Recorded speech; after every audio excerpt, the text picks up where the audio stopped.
So yeah, welcome everybody to my talk on Melissa DA, which is part of Work Package 5, the Hydrological Scientific Challenge. And we try to do Ensemble Kalman filtering for data assimilation for ParFlow. And yeah, we are using the Melissa DA framework for this. My name is Sebastian Friedemann. I'm a PhD student at INRIA in Grenoble, and it is supervised, the thesis, by Bruno Raffang, and also he and all our team has some part in this work. So let me first give a really quick introduction into what data assimilation actually is. Imagine you have a model that you use to predict some system state, and you want to augment the prediction with observations. The model is producing data on a really regular grid, while the observations are spread more or less randomly on the full system. And what you are doing then is an optimization towards getting an optimal system estimate. And this can require lots of compute power, and that is one reason why it is interesting for us here. The method for doing data assimilation that we are investigating are ensemble-based methods, namely the Ensemble Kalman filter. And in these cases, you, instead of just propagating once the model to get a prediction, you do this on an ensemble of input states. You have an ensemble of system states, you are propagating them. This gives you the so-called background states. I will call them XB in the following slides. And then you augment those with the observations you have, taking into account the uncertainty of both of the background states. Here you know the uncertainty from the spread in the ensemble of background states, and also from the you take also into account the observation error that you know either from expert knowledge or from measurement uncertainties and stuff like this. And then you move, or you get the analysis state, which gives you an improved state estimate of the system. From there, you can go on and do another forecast, getting the background states. You are augmenting them again with new observations and so on, and you do this all the time.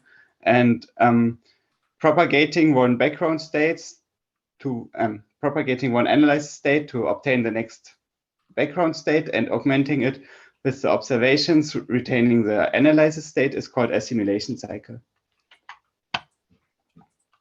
What is the motivation for the Melissa DA framework?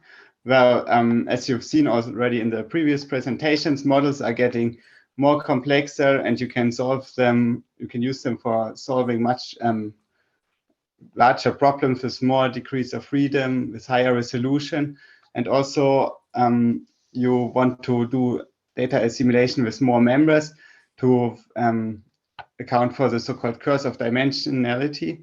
So you need much more sample members to sample for few degrees of freedoms that you add.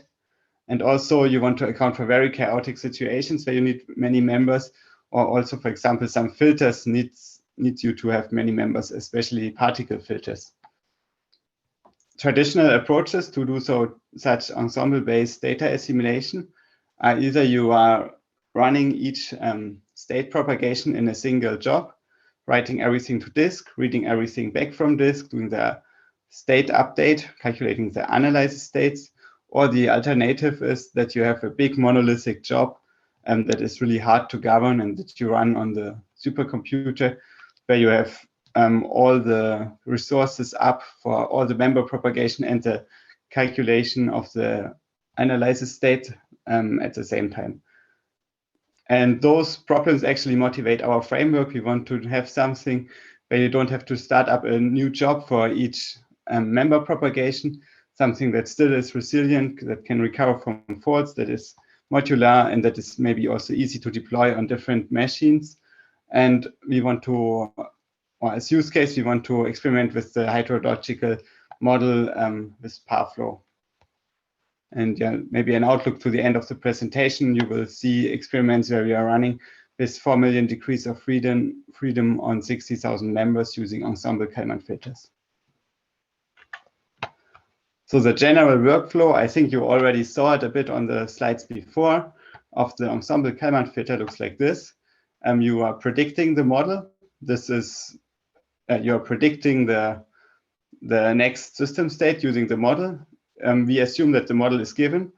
Then you are calculating from the ensemble of predictions new analysis states. We also assume that this is actually given. We are not trying to reinvent the ensemble Kalman filter here. This is called the update phase. And then you go over to the next propagation phase, taking the output, doing the next model calculation to get the next time step done. And what we are investigating in with Melissa DA is actually how to map those parts on a supercomputer and how to do the communication between those parts to be as elastic, as flexible, as resilient as possible. To give you an idea what was done so far, again, this is a slide showing the offline workflow. As I already mentioned, you could start up all the propagation in their own jobs. They are reading the input, the model input from the file system. You are propagating each member. You are saving the output back to the file system. Then you start another job that is doing the update, reading all those data again, and reading also the observations, and is generating then the augmented states, the analysis states, that you then write back to disk and read in again to do member propagations. This allows easily to have, for example, different degrees of parallelization in the propagation and in the update. And also it allows you, if you have, for example, one member that numerically fails or fails for other reasons, to either restart it or replace it by another member and do stuff like this. The problem is, if you have lots of members, you generate enormous pressure on the file system. And as you all know, the file system access speeds aren't growing as fast as, for example, CPU speeds are growing. And another problem is that you always have to restart and reallocate the data structures, for example, for the propagation and for the update tasks. And this can cost some seconds of time, while the propagation itself, if you just want to propagate few time steps, might be also in this order of magnitude. So you get a large overhead by this. So people were thinking, okay, let's do the online approach. Here you don't save anything to disk anymore, except for higher order outputs, maybe the ensemble average and stuff like this. And you're also only reading observations from disk. This cannot be avoided. And all the rest is sent over network. So you are having the propagation happening on some part of your supercomputer, and then you're reading out the RAM, the memory from them, and you're sending this to the point where you want to do the update phase. You do the update, you generate the new ensemble of states, you will distribute it again to the part of your allocation where you want to do the propagation. This has the advantage that you avoid the file system, you avoid the model startup.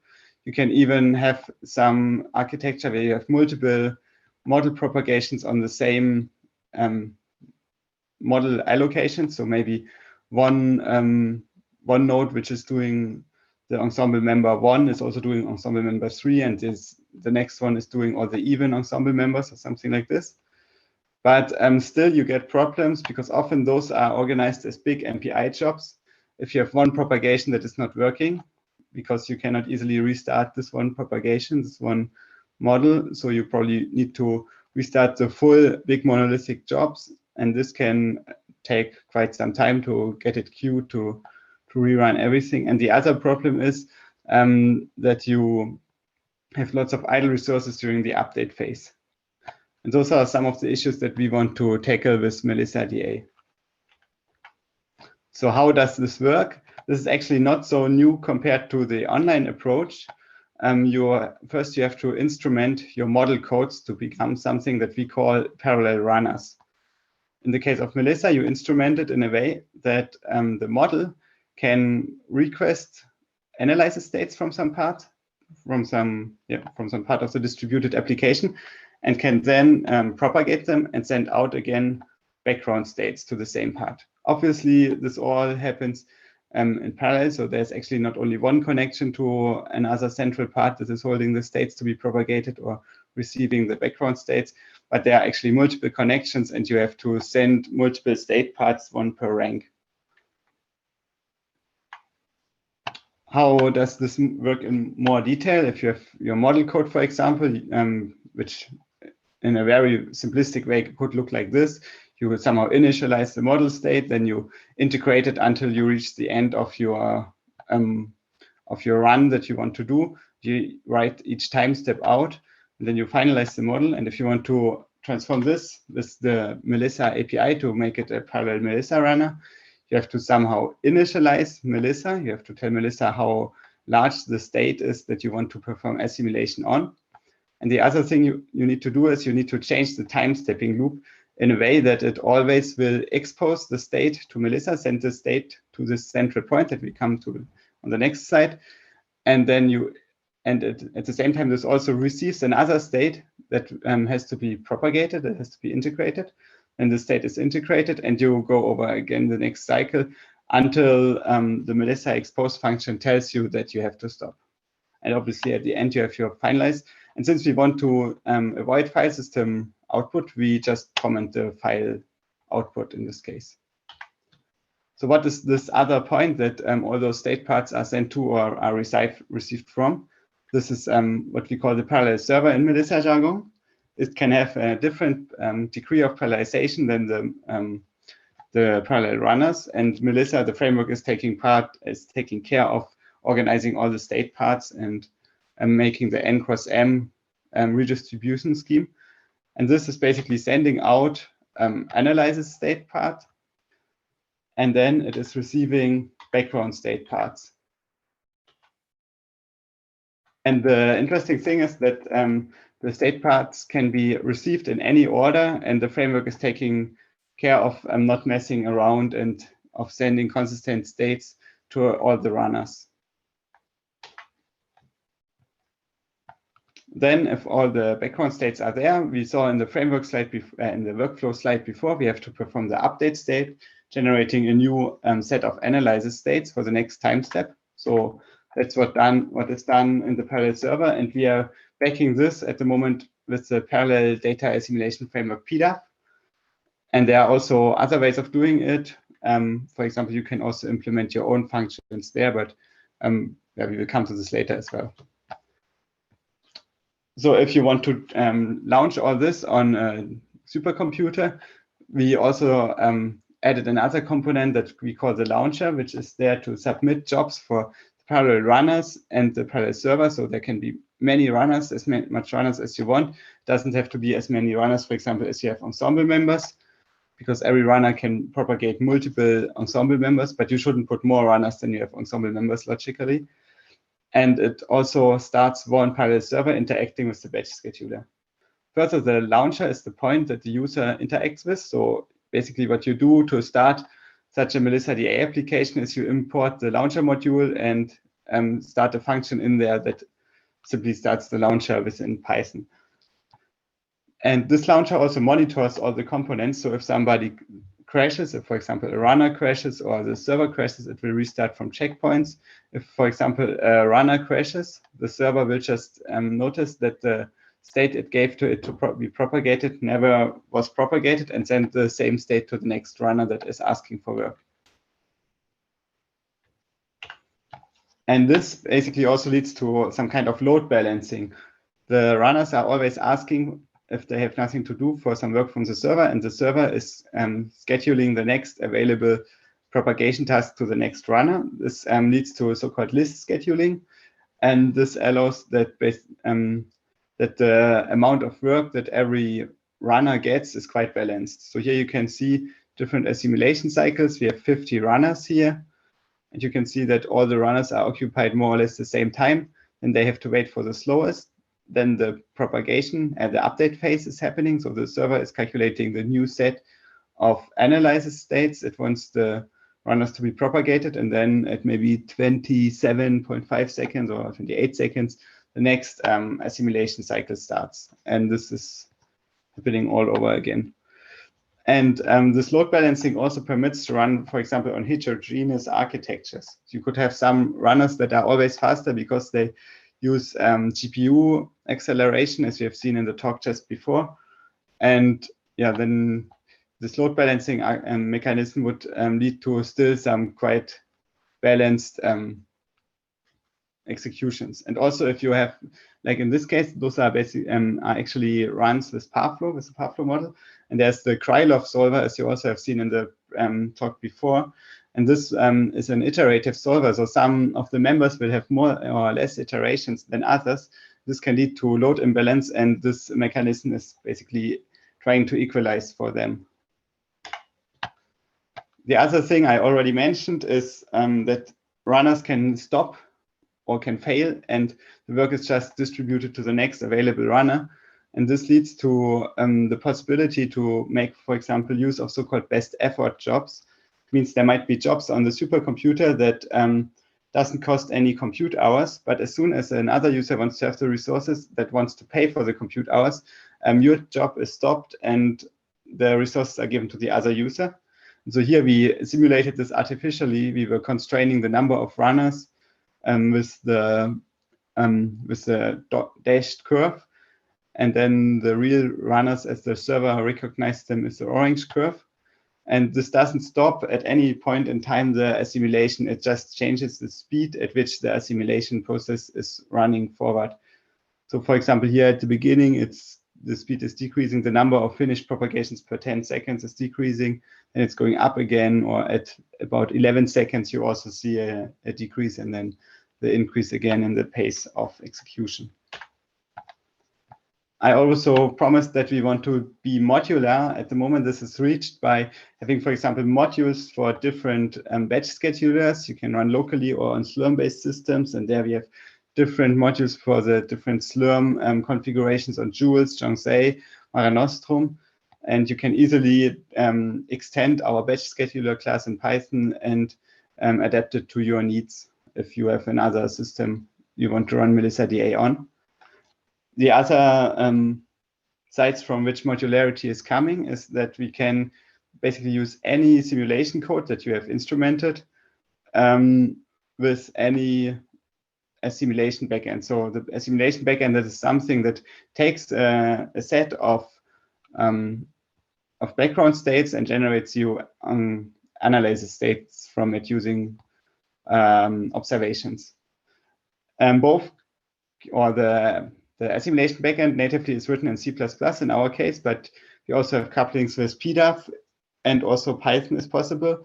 And simulation codes, instrumentation API exists in C, C++, Fortran, and Python as well. So for rapid prototyping, especially the Python thing is probably quite interesting. Okay, that's all quite nice, but how does this actually scale? And so in this case, we are running the Neckar catchment with 800 meters horizontal resolution. And yeah, this is a domain which has about 4 million grid cells, so 4 million degrees of freedom that could be changed during the assimilation. And we are running it on, and those 6 runs here are with 48 cores. 40 cores were from runs on Jongsei, and this one is on Joules. And yeah, you can see that as long as you have enough runners or enough members per runner, so you can equilibrate the load imbalance, you get quite high efficiency numbers.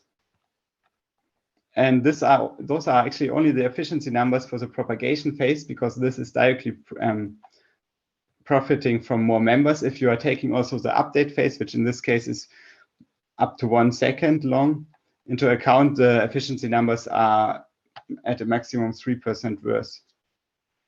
This only works so great because the update phase is really, really fast compared to the propagation phase. In this case, this year, we run with much more members, and we did a weak scaling study. You can see if you put the double of runners, you can see the runners for the shape of the points. If you put the double of runners and we take the double of members, then we keep approximately the same wall time. The last point, where we run with 16,384 members, we couldn't double the number of runners because on Joules you can only have 512 nodes, and we were using 1 node per model, and so we couldn't get enough nodes to have the number doubled for this experiment, and that is why it takes the double amount of time. Here again, this is only the propagation phase, because in those cases, if we go to the full assimilation cycle, we get much worse numbers. You see it in the last line in the table. We get scaling efficiencies of only 60% at the end.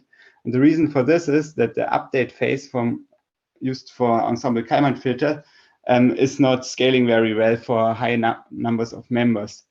Normally it's scaling quadratically, and now one could say, okay, well, you need to use maybe bigger servers as well. Well, we had really to use bigger servers because we have to store the full ensemble on the server nodes, but we couldn't profit from all the cores that were there because the Ensemble Kalman filter implementation we are using is using spatial distribution, and we couldn't divide our 4 million degrees of freedom into more than 240 cores without having too much communication cost. Maybe one other thing that is, yeah, I forgot to say it in the previous slide, but basically with those online approaches, we are saving the data transfer of 2.9 terabytes that would be written and read from the file system if we would have used an offline approach. Okay, so sorry, I hope I didn't confuse everybody with this short going back. But okay, so we have this issue that the propagation, the update phase is taking way too long. For example, Kalman filters if we have lots of members. And so mitigations of this might be using different filtering algorithms, for example, localized versions that are also less RAM hungry. We could also try to do iterative calculation of some parts of the Kalman filter update step. So we already do some calculation during the propagation phase and it goes faster at the end. Or we could revisit the parallelization. I think it is clear from what I said before that if you could also do parallelization along the axis of the amount of members, that we could also get faster. Other things that we want to do in future are store the member states, maybe a runner local.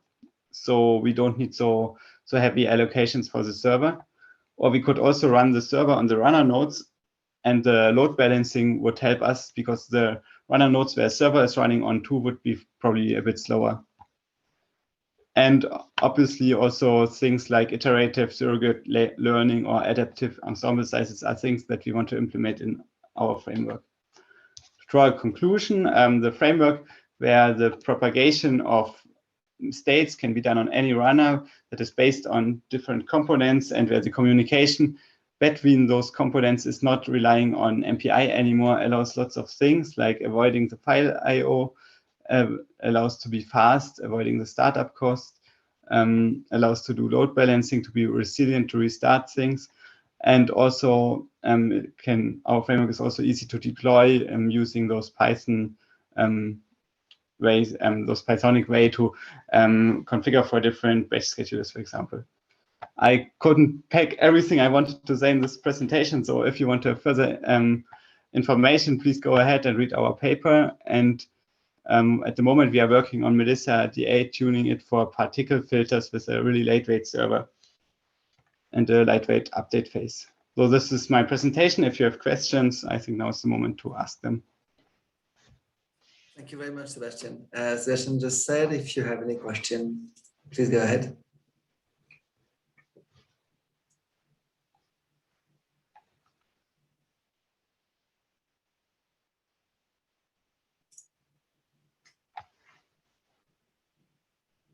Okay, well, if there's no questions, Sebastian, thank you once again for this presentation.